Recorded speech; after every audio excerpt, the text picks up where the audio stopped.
Do we really want to emphasize hard work? While it is often espoused as a virtue, it can also become a vice. We need balance in our life. I have seen people work so hard, they neglect their family, their spirituality, and even their own physical health. And third, hard work makes life sound like a prison sentence. Congratulations, graduates. From now on, you are condemned to a life of hard work. You see, the report card can play tricks on us. Hard work is okay, but Ateneo has given you something more. Passion. There's a big difference. Hard workers do things because they have to. People with passion do things because they want to. Hard work consumes energy, but passion builds it up. When you have passion for your work, then it isn't really work.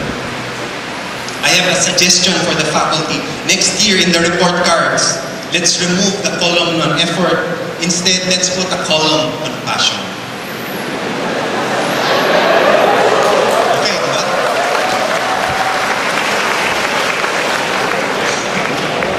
Nagsisisi na sila.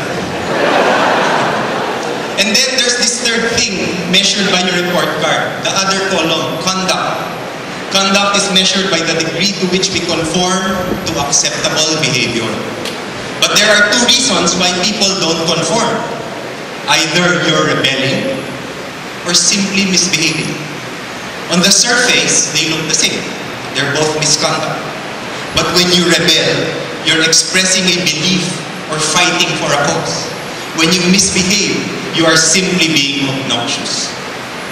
Is it important to distinguish the two? Of course, we discourage misbehavior, but rebelling, that's what they are in a Jesuit school for, to prepare you to rebel and change the world.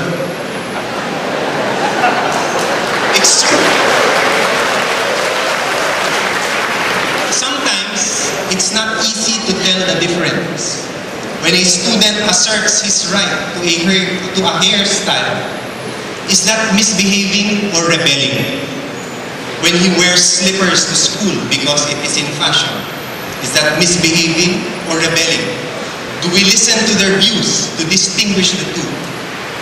While we implement rules of conduct and grade how well students conform, I agree that we are nurturing discipline, but sometimes this may be at the cost of suppressing their other half, the one who wants to be different. The one who wants to rebel against society, change the status quo, and fight for a better world. We honor conformists in school because they have discipline and they don't rock the boat. But after school, it's the rebel we honor. The people who saw what is and tried to change it into what ought to be. People like Mahatma Gandhi, Martin Luther King, and two former Ateneans at one point in their lives, Jose Rizal and Ninoy Aquino. I'm not saying we remove conduct from the report card. I'm saying we need to be careful in dealing with apparent misconduct. Sometimes we may be suppressing exactly the values and characteristics we espouse.